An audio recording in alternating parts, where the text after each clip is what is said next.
dia, meus amores, tudo bem com vocês? Estou morrendo de saudade de todos os meus gatinhos, minhas gatinhas, minhas vidinhas, minhas paixões, meus caras de concha. Estou morrendo de saudade de todos vocês. Espero que esse momento passe logo. Vamos tomar todos os cuidados necessários para que possamos rapidinho estarmos juntos novamente, nos abraçar bem forte, ficarmos juntinhos o resto aí da vida escolar de vocês. Fala logo assim. Bem, na nossa última aula, nós falamos então, eu passei para vocês sobre os 3 tipos de solo, a formação do solo, os 3 tipos de solo e as técnicas agrícolas. Hoje nós vamos falar do último conteúdo, na verdade, que é agressões ao solo. Vou, na próxima aula, passar uma atividade e aí, depois nós já iniciamos o conteúdo de água, tá? Qualquer dúvida que vocês tiverem, podem me perguntar, que eu estou à disposição de vocês para tirarem as dúvidas. Então, as agressões no solo, elas podem ocorrer a degradação por causas naturais, ou seja, fatores naturais como o vento, o sol, a chuva, tempestade, pode ocasionar a degradação do solo. Essa degradação, nós temos um processo chamado de lixiviação, que é o transporte dos nutrientes do solo, diminuindo sua fertilidade, e a laterização, que é o acúmulo de metais do solo, como o ferro, o alumínio, e essas substâncias elas vão formar carapaças endurecidas sobre o solo. Aí nós temos um exemplo de lixiviação, onde está ocorrendo transporte dos nutrientes, principalmente pela água. Porém, as principais causas da degradação do solo ocorrem por interferência humana, onde o seu uso inadequado leva ao empobrecimento do solo. O primeiro fator que nós vamos falar é a destinação inadequada do lixo. Quando ele é depositado em lixões, por exemplo, esse resíduo, ele vai liberar o gás metano, que vai poluir a atmosfera, e o chorume, que se infiltra no lençol freático e vai contaminar a água do lençol freático.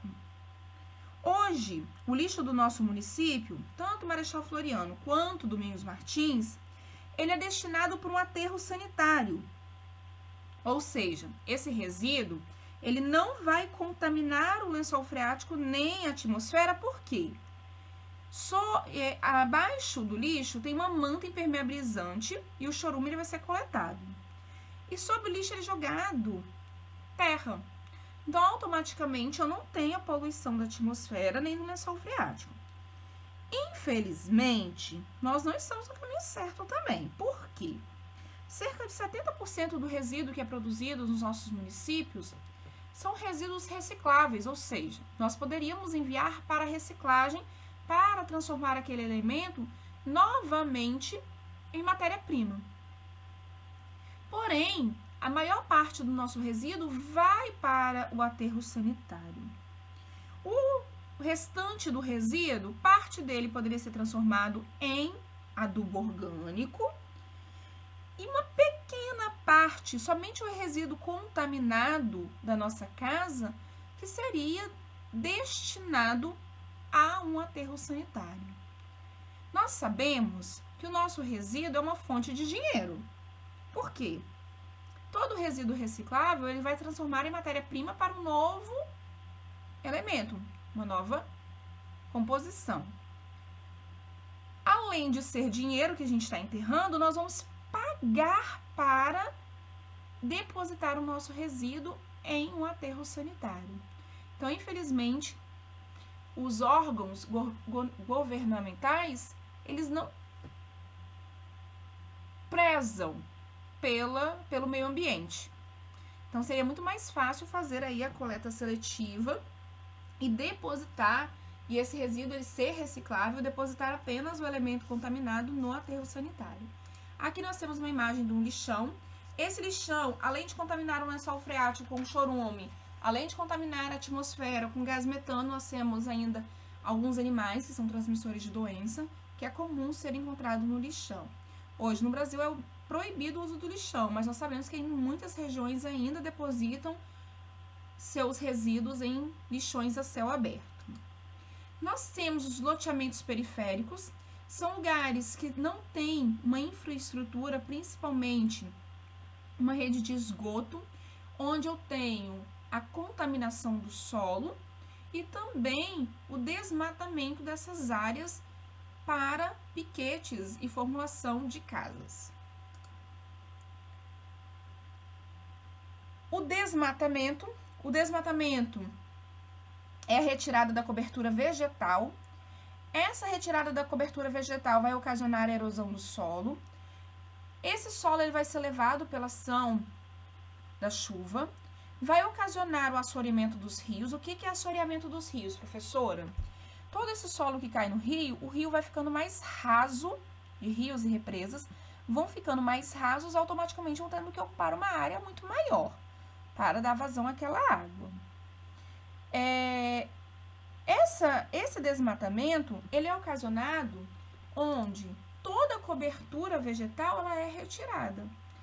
Então, quando se faz o desmatamento de uma forma inadequada, ou seja, que é retirado toda a cobertura vegetal de uma forma criminosa, nós temos aí todos os problemas sendo ocasionados. O mau uso do solo agrícola, principalmente com o uso, vamos pensar no nosso município. Nosso município, a base da economia dele é a agricultura. Com o uso inadequado do solo, nós temos a diminuição dos nutrientes. Um dos principais fatores que nós podemos visualizar é a monocultura, onde são plantados apenas um tipo de planta. E essa planta ela vai retirar apenas um único nutriente do solo, ocasionando o empobrecimento do solo. No nosso município, nós temos uma monocultura que é muito visível, vocês conseguem visualizar muito, que ocorreu uma diminuição biológica muito grande, que é o plantio de eucalipto. Outro mau uso do solo são as pastagens, porque as pastagens eu tenho, além da liberação de metano pelos animais, poluindo a atmosfera, nós temos o pisoteamento desse solo, e como é apenas gramíneas, eu tenho uma diminuição da biodiversidade muito grande. A queimada, o que é queimada? A queimada, normalmente depois do desmatamento, ocorre a queimada. Apesar de limpar o terreno rapidamente, e inicialmente para o agricultor, ele tem uma leve sensação que o solo fica mais fértil, por quê? Aquela cinza é matéria orgânica que está ali. Ao longo do tempo ele vai empobrecendo, porque mata todos os micro-organismos no horizonte do solo, superficial do solo, que fazem a decomposição da matéria orgânica. Então, ao longo prazo, eu tenho uma diminuição da fertilidade do solo. Então, por isso que a queimada, ela não é aconselhável. E, infelizmente, nós sabemos que na nossa região ainda é muito utilizada essa prática, onde se queima para limpar uma área rapidamente, e alguns agricultores ainda têm a sensação que o solo fica mais fértil, porém isso é uma ilusão. Ao longo do prazo de vida do solo, ele fica mais pobre em nutrientes, porque os micro-organismos que fazem a decomposição da matéria orgânica morrem junto com o fogo ali. As matas ciliares. O que são matas ciliares? São florestas ao redor dos rios. Essas matas ciliares, além de serem verdadeiros nichos de vida, de proteger as regiões marginais, os rios, elas evitam que os sedimentos transportados pela chuva cheguem nos rios. Então, por isso que a mata ciliar ela é tão importante. Então, lembra que eu falei com vocês o assoreamento dos rios? Regiões onde nós temos as matas ciliares, eu não tenho assoreamento do rio, porque toda aquela matéria que está vindo com o processo da água, com a erosão do solo, ele fica decomposto ali naquela mata ciliar. Infelizmente, nós sabemos que os nossos rios, a grande maioria deles, não tem mata ciliar. visível no nosso município é o Rio Jucu, ele corta o nosso município. Vocês conseguem perceber que não tem mata ciliar no nosso município, nós temos casas em volta do rio. Então, a mata ciliar é a principal proteção, tanto das margens do rio, para não serem levadas pela ação da água, quanto também para evitar que os sedimentos trazidos pela chuva cheguem ao rio, ocasionando o seu assoreamento. O uso dos agrotóxicos, nós sabemos que no nosso município, a maioria dos plantios ainda não é de forma orgânica, que faz a utilização de agrotóxicos. Esses agrotóxicos, eles penetram, essas substâncias químicas, elas penetram no lençol freático, são transportados pelos rios, pelos lagos, muitas vezes demoram muitos e muitos anos para se decompor e serem eliminados daquele ambiente. Eu costumo dizer o seguinte, que o único bicho, o único animal que contamina, que coloca veneno na própria comida, é o bicho homem. Porque nós somos os únicos que utilizamos agrotóxicos nos próprios alimentos que nós vamos comer. E a cada nível trófico, ou seja, eu estou utilizando um produto na vegetação, mas a cada nível trófico, um ser que consome aquilo, a quantidade de produto químico vai aumentando. Para o controle disso, nós temos a agricultura orgânica. O que é a agricultura orgânica? A agricultura orgânica é a utilização de mecanismos naturais para a produção de alimentos. Então, a agricultura orgânica normalmente não se tem a monocultura, é feito a utilização de várias culturas juntas.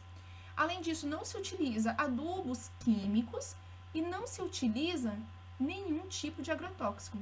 Automaticamente eu não tenho a contaminação daquele alimento, que é o ideal para todos os seres vivos, não só para o homem, mas para também todos aqueles seres que consomem aquele tipo de alimento.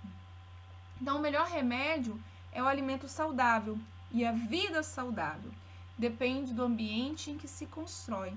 Então, do ambiente onde nós vivemos, nós temos a construção aí de todos os seres saudáveis. Meus amores, então, a aula de hoje é essa. Então, a degradação do ambiente ela pode ocorrer de forma natural ou de forma humana, ocasionada pelo homem.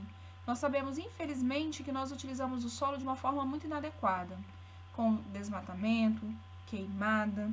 Automaticamente eu tenho aumento da emissão de gás carbônico, que vai aumentar o aquecimento global, a utilização de elementos químicos para aumentar a produção, e aí as consequências ela está no próprio homem, e nós estamos vendo isso ao longo da nossa vida. Espero que o homem reflita um pouco sobre o que está fazendo e possa mudar os seus hábitos. Muitos e muitos beijinhos. Qualquer dúvida que tiverem em relação ao conteúdo, podem me perguntar. Podem perguntar no privado, que eu estarei à disposição de vocês para tirar todas as dúvidas.